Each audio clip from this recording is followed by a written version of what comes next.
And we're back, guys. We're back. I didn't see the time. I didn't see what time it was. So I decided, you know what? I'm not going to take the break I wanted to take. And we're just going to go on and end the stream eventually soon. Because I have stuff to do before Van gets here and things. So, yeah. Okay, she has a thing to say. Our gang is building quite a little collection of spires, aren't we? The Voices of the Rat was never one for keeping strongholds, but I can definitely see the appeal. Why doesn't the Voices like strongholds? Because there's no point in standing still. The Voices prefers to keep his forces busy and on the move, with the only restful hours between dusk and dawn. Besides, fighters in motions are less likely to rise up and challenge authority, safety in numbers. But once you get people hunkering down to discuss their problems, suddenly everyone has a reason to kill the closest gang boss. What do you think of the Spires? They're big, but make no mistake, a determined army could knock one down if they got enough shovels and picks together. Don't be so quick to assume that you're invincible.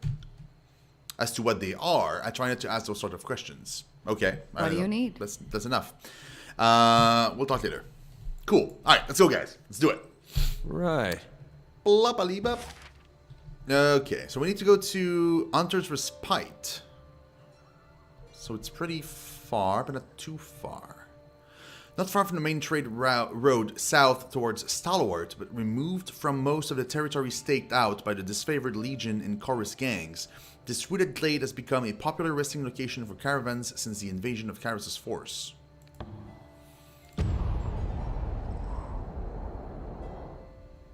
Here we go. Haha! Let's see what we get there.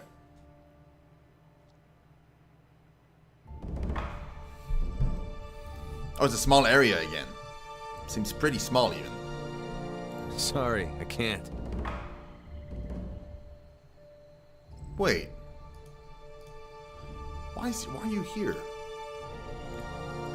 I don't want you in front. I want her in front.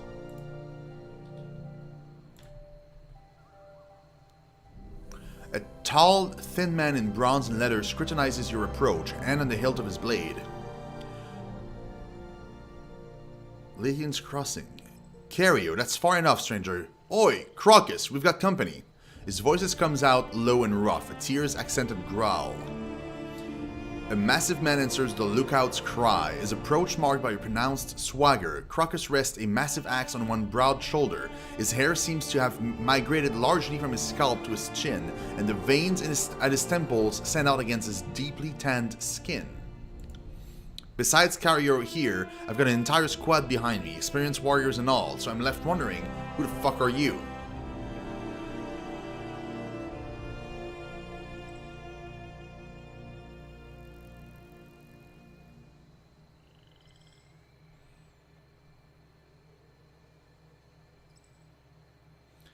Points to verse. I'm afraid by Nushino, but more importantly, this is verse.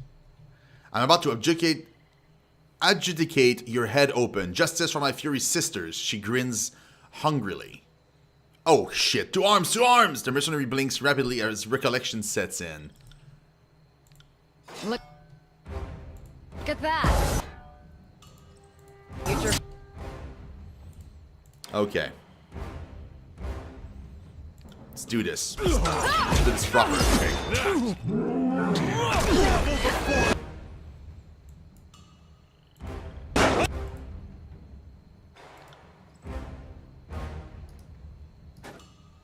Unstoppable!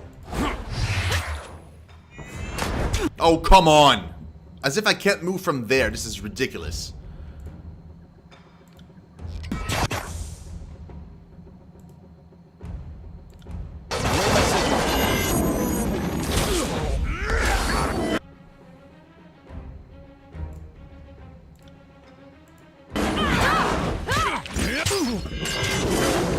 Why can I not do my attack? Do it, damn it. Dream Drip, thank you so much for the host. Do appreciate it, man. Super awesome of you.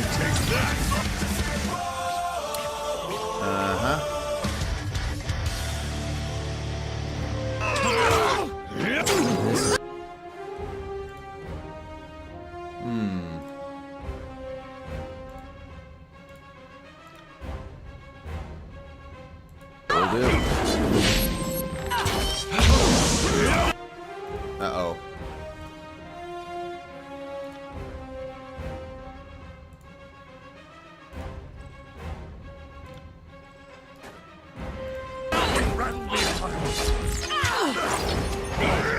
I running? There's plenty of space to walk here, but no, I can't. That's unfortunate.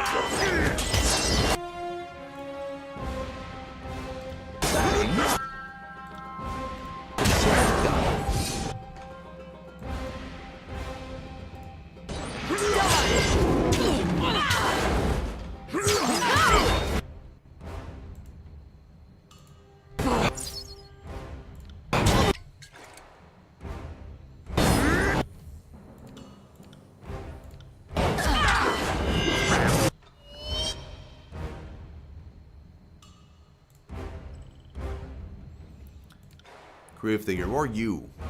You there? Can you topple him down? No problem, boss.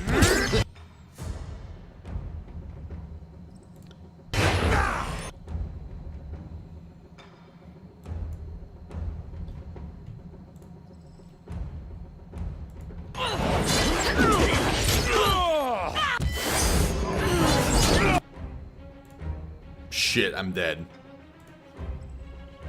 You mind healing me, bro? You know, just saying, because might be good. I'd prefer being healed, you know?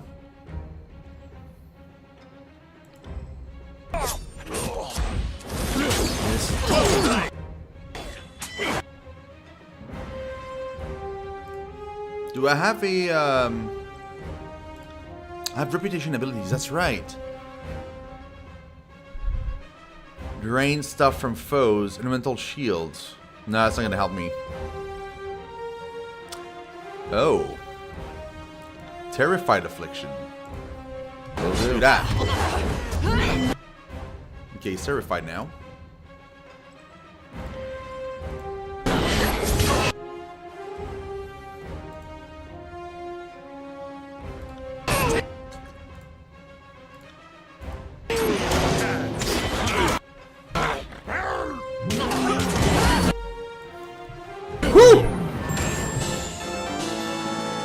That was close.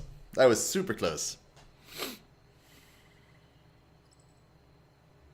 Old, for the love of Kairos. He claps his chest, blood oozing between his fingers. Hold like you held when you and your friends killed my fucking sisters. For the love of Kairos indeed. Her words escapes her clenched teeth in a half-hissed breath. She slips a small knife from her boot and in this flash of bronze opens the fallen man's cheek. Olds, please wait. I'm not proud of what I did back then. I am a changed man. I swear it by the Overlord. I've got a wife now. She's asleep right over there. He points back towards the nearby tents and bedrolls. I earn an honest living by the damn axe. I protect licensed traders.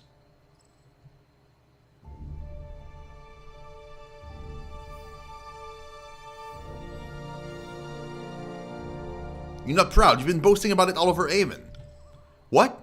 No. You don't understand. I couldn't find work otherwise. I thought maybe I could win a few fights in a crossing to prove my mettle, but the fucking guards there jumped me as a group. So I had to tell people about the Furies. It was talk about your sisters or starve and let my wife starve. He looks to verse. Is this better than starving? Her boots comes down hard on his ankle, eliciting an audible snap. The sounds dissipates into a scream. Overlord, help me. I never wanted to hurt anyone. It was my damn job. I swore an oath to an Apex Lord because I wanted a bed and food, not because I thought Kairos would ever come to the tears, he subs. That oath doesn't just dissolve when your armies pass the gate of judgment. I had to kill conscripted tearsmen by the gang, and yes, I helped kill your friends. His head droops, a pink froth of sweat, mucus, and blood dripping from the tip of his nose.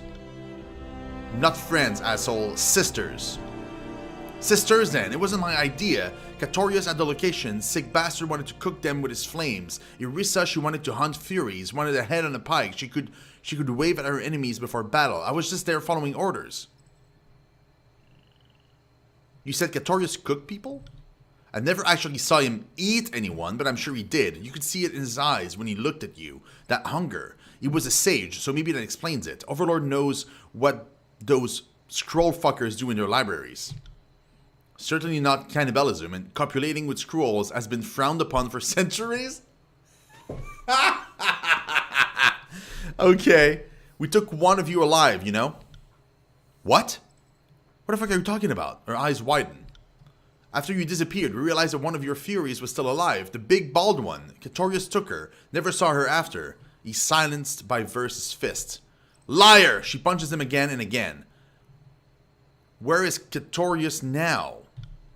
I don't know. I swear by everything and everyone I tell you if I knew. He probably died in the Edict of Fire. Served him right if so. If not, well, he deserved this treatment more than me. Where can we find Irissa?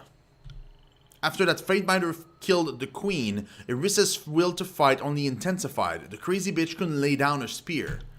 Last I heard, she was down in the Blade Grave, joined up with those stalwarts shit eels, killing disfavored in the Overlord's Endless Storm. Here. He fumbles with a case at his side before offering the well-soiled parchment in his blood-slick fingers. This was from her. She wanted me to come find her and take up arms again. I didn't write back. I'm changed. I love the Overlord. Praise Kairos. How do you want to play this verse? It's a delicious tragedy, I'll give you that. Let's write it in a suitable bloody ending. She fingers the edge of her small bronze knife. I've sworn loyalty to Kairos. Go hunt Irissa. Go kill Katorius. They're your true enemies. They're the ones who deserve your justice. He tries to push himself away from Verse, but his heels skid uselessly, plowing furrows in the bloody muck. Don't worry, we will. Grasping his gore-matted beard, she jerks his chin upward and places the knife under his exposed throat. Please! A bubble of pink mucus expands and contracts in his left nostril. He remains silent. This one's for seeking sheath. She rams the blade into his eyes, twisting it roughly and digging it deeper into his skull as he screams. He bucks and spasms wildly. Uncharacteristically silent, Barrick watches with crossed arms. Thanks, Fatebinder. She proffers you a curt nod. Irissa's next. Let's go find her. She turns to go, but comes to a stop instead. She lets out a quiet sigh and looks back to you. Seeking was special, you know. Tell me about her. Seeking was all dynamo. Short, with hair like moss on a stone and skin the color of the night sky. Laughed at everything. Even insults. She smiles wistfully. She never stopped moving. If we camped, she paced the tents or palisades, always pushing us to get on. She lets out a low chuckle. Part of it was the gambling. People would stop taking her bets after a day or two. The first time she says she can put a javelin in an apple at 100 yards, a man puts rings down. The second time, he's willing to go double or nothing. The third, that's when he stops betting. Laugh. She sounds amazing. Kairos' crooked cock, was she? She echoes your laugh. Crazy thing about Seeking? It wasn't raw talent. She practiced that shit. The spear work and the javelins, practiced every hour she wasn't sleeping or on assignment. She'd thread the sky with 3 or 4 javelins and dance towards her foe with a spear longer than she was tall. She'd knock a soldier's feet out from under him and let the javelin pin him to the ground. That's her name. Her spears found their marks as if they sought them. I thought it might be a sex thing. That too. Her name meant more than the spear play. Seeking always sought, always looked for new things, new experiences, new stories, new men, new bits of lore. In summer, she'd collect stinging insects, fill thin clay jars with them, and smash them against her foes. No fight was ever even for Seeking. You either got the drop, or you got dropped. Thanks. You know, for listening. She shakes her head roughly as if clearing the fog from it. Let's go. This oath-breaking scumsack won't hunt herself. Okay, interesting. Take that, we'll take this. Pages of the Screed. Versus Seeking Sheet's stance has been upgraded. Oh, these ragged-edged scraps of thin vellum appear to be copied pages of the Screed, a philosophical text popular among the poorer classes within the tiers. The Screed supposedly vilifies the nobility as a rapacious laggards only possessed of their position and influence by dint of circumstance.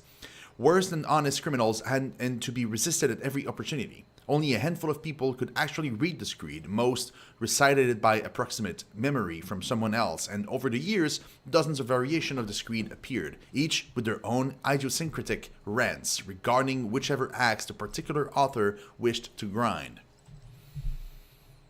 Interesting. Yes. Oh.